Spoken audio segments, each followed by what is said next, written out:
Neuroinflammation can often be there in a range of patients, which is why we often see the overlap between psychiatric disorders and inflammatory disorders, autoimmune disorders. So as we can see here, the first thing, we have stress. So stress generally will tend to increase catecholamines, noradrenaline, etc. But this is what happens. The sympathetic nervous system does something really interesting. It will actually start releasing these particular myeloid cells in the periphery. These are the first line aspects. And these monocytes will essentially be activated, and they tend to have these toll-like receptors that I mentioned. You see, they encounter stress-induced, what's called DAMPs and MAMPs, which is damage-associated molecular patterns. When they're attacked, there are little antigens present, so these are the damage-associated molecular patterns, and the microbial-associated MAMPs, molecular patterns. When these activate the toll-like receptor, you've got a cascade. And here you can see they will subsequently activate the inflammatory signaling pathways.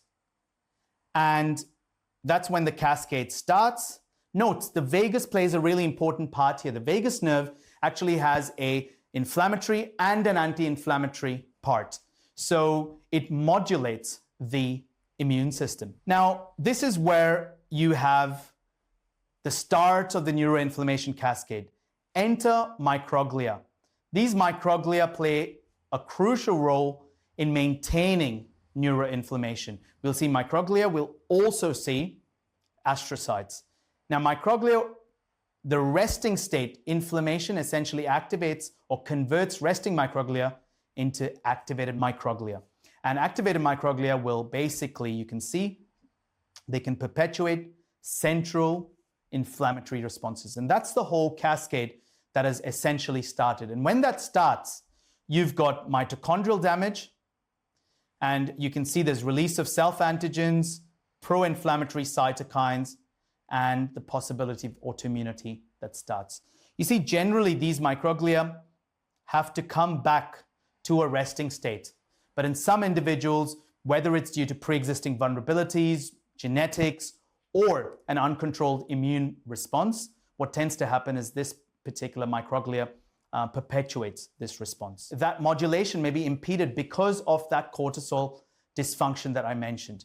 You see, generally what tends to happen is we know that hypothalamus, we have the corticotropin releasing factor, stimulates the pituitary, which then releases ACTH, acts on the adrenals, and you have cortisol.